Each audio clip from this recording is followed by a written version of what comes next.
Prezident Toshkent havosini yaxshilash choralarini tasdiqladi. Poytaxt va uning atrofidagi issiqxonalarni tabiiy gaz bilan barqaror ta'minlash bo'yicha takliflar ishlab chiqiladi. 1-dekabrdan e'tiboran avtomobillarga yoqilg'i quyish shoxobchalarida AI-80 benzini sotuvi to'xtatiladi. Tig'iz vaqtlarda shaharda yuk mashinalari harakati cheklanadi. Qurilish obyektlariga havo sifatini o'lchovchi stansiyalar va kameralar o'rnatiladi. Qurilishlarni loyihalashda shamol yo'nalishi va tezligini inobatga olish talabi qo'yiladi. O'zbekiston Prezidenti 18-noyabr kuni imzolagan qaror bilan ekologiya sohasi bo'yicha yangi choralar dasturi tasdiqlandi. Unga ko'ra Toshkent shahri va Toshkent viloyatida mavjud issiqxona xo'jaliklarini tabiiy gaz bilan barqaror ta'minlash bo'yicha zarur tashkiliy texnik chora-tadbirlar to'g'risida 2025-yil oxirigacha takliflar ishlab chiqiladi. Bunda mavjud issiqxona xo'jaliklarining tabiiy gazga bo'lgan ehtiyoji, mavjud quvvatlar va tarmoqlarga ulanish imkoniyatlari tahlil qilinadi. Issiqxona xo'jaliklari joylashgan hududlardagi gaz taqsimoti tarmoqlarining texnik holati va mavjud quvvati xatlovdan o'tkaziladi. Energiya tejamkor isitish texnologiyalarini joriy etish, shu jumladan tabiiy gazdan samarali foydalanish va muqobil manbalar bilan uyg'unlashtirish imkoniyatlari o'rganiladi. Tabiiy gaz bilan uzluksiz ta'minlash bo'yicha mavsumiy grafiklar, limit va tarif mexanizmlari takomillashtiriladi. Issiqxona xo'jaliklari faoliyatida uzilishlarning oldini olish choralari ko'riladi. Yil oxirigacha shuningdek mazut va shunga o'xshash yuqori ifloslantiruvchi yoqilg'i turlaridan foydalangan holda atmosferaga zararli moddalar chiqarilishining oldini olish maqsadida javobgarlik choralarini kuchaytirish bo'yicha qonunchilik hujjatlariga o'zgartirish kiritish yuzasidan ham takliflar ishlab chiqiladi. Issiqxonalar kafolatlangan hajmdagi gaz bilan ta'minlanadi. Ularga soliq imtiyozi ham berildi. 1-dekabrdan boshlab aholini sifatli va ekologik toza yoqilg'i bilan ta'minlagan holda respublika bo'yicha avtomobillarga yoqilg'i quyish shoxobchalarida AI-80 benzini sotilishining oldini olish bo'yicha qat'iy nazorat o'rnatiladi. Dekabr oyidan e'tiboran Toshkent shahrida yuk tashuvchi avtotransport vositalari harakatini tig'iz vaqtlarda cheklash amaliyoti yo'lga qo'yiladi. Bu tartib joriy qilinadigan ko'chalarni Ichki ishlar vazirligi belgilab beradi.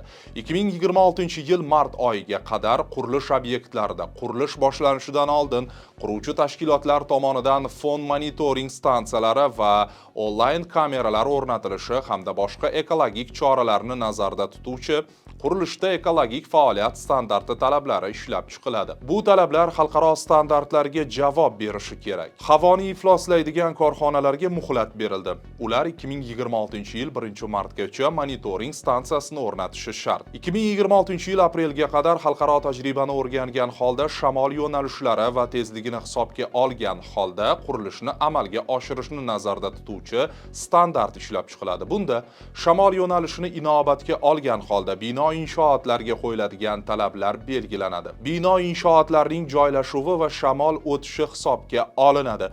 Qurilish ishlarini boshlashdan oldin qurilish, ekologiya va kadastr organlarining xulosasini olish tartibi belgilanadi. O'zgidrometga Toshkent shahrida shamol yo'nalishini doimiy o'rganib borish va shamol yo'nalishi to'g'risidagi ma'lumotlarni ommaviy axborot vositalari orqali keng jamoatchilikka yetkazib turish topshirig'i berildi. Ekologik qonunbuzarliklar uchun moliyaviy sanksiya faqat yuridik shaxslarga nisbatan qo'llanadi. 2025-yil noyabr oyi oxirigacha Yashil Toshkent loyihasini amalga oshirish bo'yicha respublika ishchi guruhi tuziladi.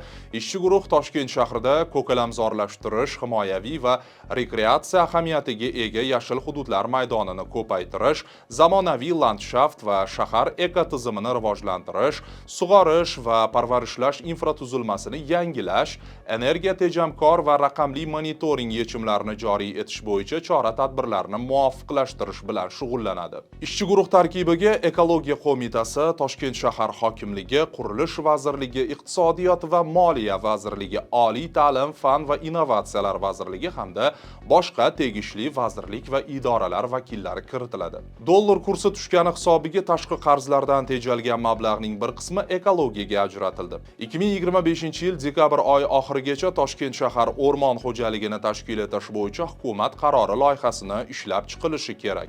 Bunda Toshkent shahar o'rmon xo'jaligining vazifa va asosiy faoliyat yo'nalishlari belgilanadi. O'rmon xo'jaligining shtat birliklari va moddiy texnika bazasini tashkil qilish nazarda tutiladi. Yuqoridagilardan tashqari dasturga quyidagi choralar ham kiritilgan: daraxt va butalarni sanitariya maqsadida kesish uchun ruxsatnomani kollegial ovoz berish tartibida ko'rib chiqishni yo'lga qo'yish, respublikada 18 ta dendrologiya va 15 ta botanika bog'larini tashkil etish, obodonlashtirish xizmatlari va yashil hudud davlat muassasasi faoliyatini takomillashtirish, ekologiya qo'mitasining boshqaruv xodimlari faoliyatiga baho berib, ularni attestatsiyadan o'tkazish, ekologiya qo'mitasining tuman shahar bo'linmalarini bino inshootlar bilan ta'minlash. Yagona ekologik onlayn platforma faoliyati yo'lga qo'yiladi. Eslatib o'tamiz, davlat rahbarining ushbu qarori va u bilan bir kunda imzolangan farmoni asosida Ekologiya vazirligi hukumat tarkibidan chiqarilib, mustaqil qo'mitaga aylantirildi. Qo'mita huzurida ekopolitsiya tashkil etilib, uning xodimlariga jismoniy kuch ishlatish huquqi berildi. Vazirlar Mahkamasi, vazirlik va idoralar hamda mahalliy hokimliklarga daraxt va butalarni kesish va ko'chirishni nazarda tutuvchi har qanday shakldagi hujjatni qabul qilish qat'iyan taqiqlandi.